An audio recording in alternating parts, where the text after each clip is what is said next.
pieces. There's one more monologue, and then Bhaktin Meghan Maharaj and his troupe will do the play Blue Mystic for us, which we're all looking forward to.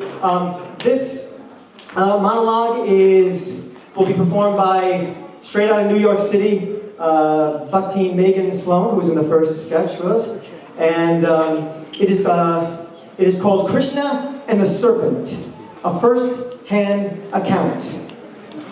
Please give a round of applause.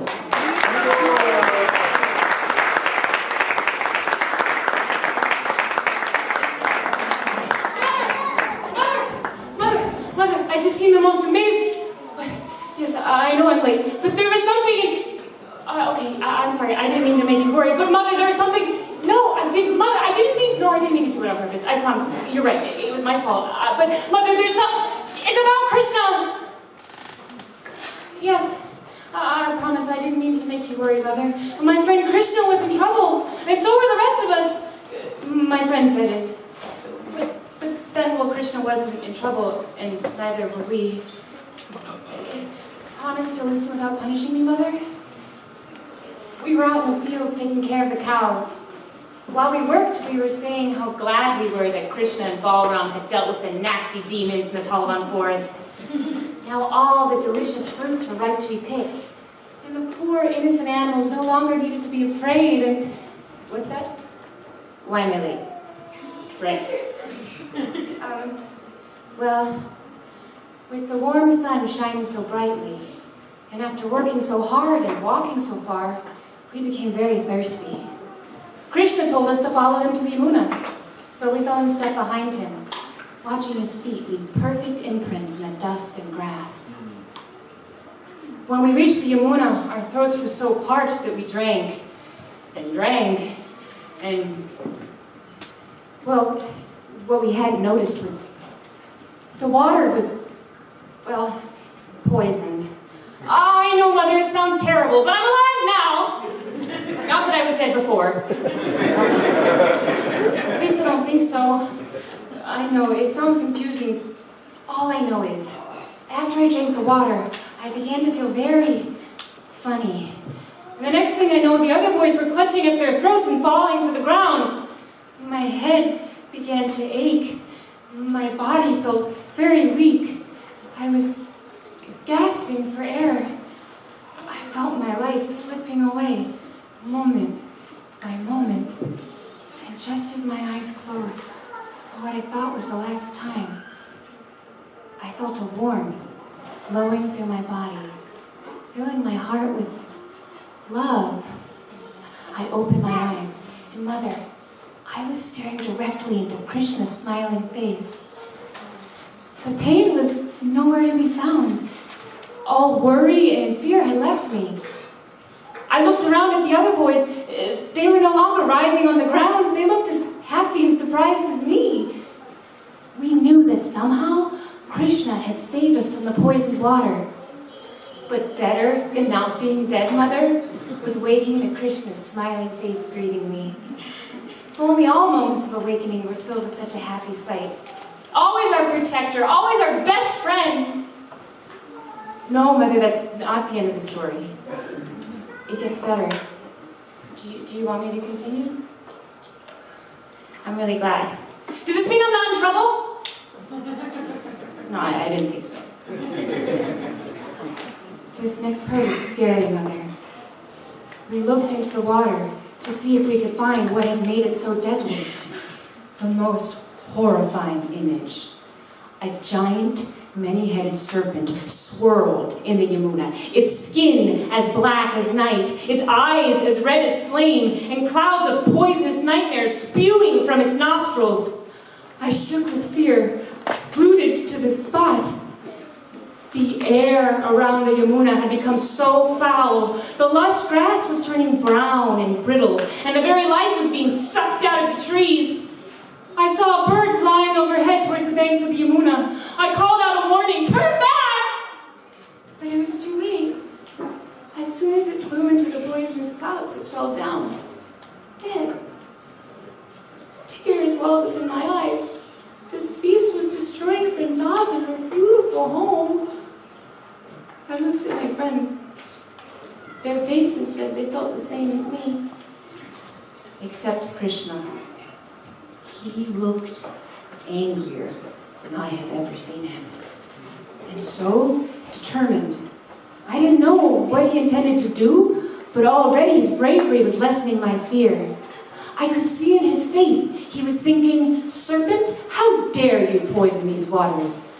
How dare you harm the beauty of this spot where I have so often rested with my friends that you have turned to ash, enjoyed the sweet fragrances that you have laid to waste. How dare you harm the animals and people of Vrindavan?" Krishna strode forward and he climbed one of the dead kadamba trees. When he reached the top, he tightened the cloth at his belt, as if he was about to do something that required his full effort. Then he waved his arms like this. My friend Krishna looked so brave and powerful, I felt like cheering, Mother. Then Krishna jumped into the water. But I see others have come to listen to my story. My words have attracted the saintly souls of Vrindavan. But these men and women, young and younger, they were all there at the Yamuna. They can say my story was true. Which reminds me, why were you not at the Yamuna, Mother? A calf was injured by a rock falling from the sky. I know you overcome with grief and worry, Mother, but taking care of the cows is one of our most important duties. I know why the rock fell, Mother. Yes, because it seemed Krishna was in great danger. When Krishna jumped into the water, he created a mighty tidal wave so large it flew across the surrounding land, and for a moment we couldn't see the Yamuna or anything in front of us. But when we could see again, the kadamba tree that Krishna had jumped from, the one I promised was dead before, was now very much alive and blossoming with yellow flowers.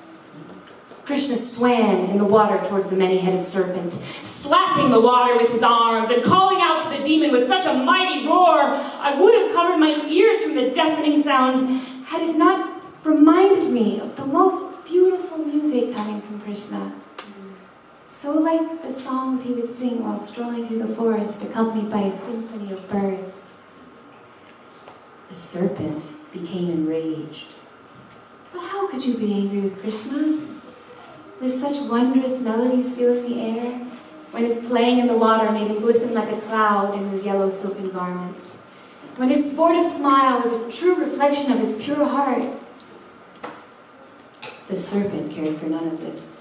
And he struck at Krishna like lightning, biting him in the chest and wrapping him in his coils. I immediately called out in grief. I fell to my knees. The cows began to wail. The earth shook and pieces of flaming rock fell from the sky. Could Krishna be dead? Oh, Krishna! Soon all the residents of Vrindavan gathered at the Yamuna, each demanding to know what had become of Krishna, but I was so shocked I couldn't speak. Mother Yashoda tried to run into the festering, boiling water, but the other women caught her, and in desperation she fainted in their arms. I have never seen a more piteous sight, Mother. My heart aches to think of her pain as she watched Krishna's limp body being crushed in the serpent's coils. Nanda Maharaj and the other men also tried to run into the water, but Balaram stopped them in their tracks. All around the residents of Vrindavan were in fits of lamentation. I wish there was something I could do to save Krishna, but I was hopeless. But then, as Balaram pushed the men back from the water, I noticed his face. And how strange, Mother. While the rest of us wept and called out for Krishna, he was smiling, as if he knew all would be well. The gopis' faces, as if they now saw the world as vacant without Krishna. Looks of despair so heavy, I never wish to see such pain again. And Balaram smiled. I'm not joking when I say I felt like my life was ending, Mother. For without my friend Krishna, I wouldn't want to be alive. But Balaram smiled, and soon I saw why. For an eternity, I prayed for someone to save Krishna. And then, when all the animals and people of Vrindavan were present, Krishna freed himself from the serpent's coils. The great beast tried to bite him with his fangs as sharp as daggers, its flaming nostrils like cauldrons of boiling hatred. But Krishna began circling around, so agile, so swift. I saw the serpent begin to tire, and then, oh wonder of wonders, in a single bound, Krishna leapt to the top of the serpent's hoods. I gasped in admiration. The breath caught in my throat. Krishna, the true artist that he is, began to dance on the serpent's hoods.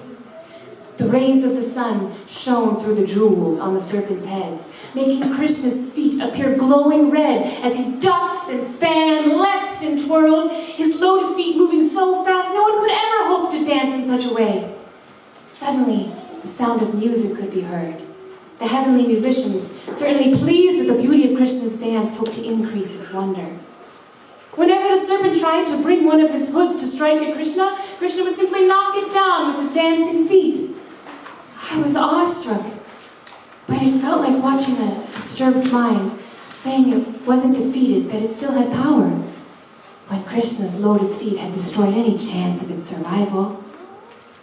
We could see from the shore the beast was becoming exhausted, for from its mouths came blood and poison and even fire, but still the dance went on. What a display of art and bravery. Krishna's lotus feet knocked down each hood so fast it appeared the snake was bowing down before Krishna, and the pools of blood began to appear like garlands of flowers being offered at Krishna's feet. The serpent's wives came forward, their garments and jewels all a mess as they rushed in their distress, praying to Krishna to please have mercy on their demon husband. Their prayers were so sad and heartfelt, Mother. I couldn't help but take pity on them. They begged that their husband must have had many lifetimes of piety if he now had Krishna's lotus feet upon his head. And I thought that the most beautiful prayer. Krishna stopped his dance and ordered the serpent to leave at once and never again return, never again poison the waters of the Yamuna or harm the animals of people or land of Vrindavan. There were cheers from the onlookers. I wept tears of joy. Krishna had saved our home, but most importantly was saved from harm. The relief. What would any of us do if we lost Krishna? So, you see, Mother, it was out of my concern for my very best friend I was unable to come home. I've never seen a more amazing sight than Krishna's serpent dance. I hope you will forgive me, Mother, and that we will tell this story over and over again, forevermore.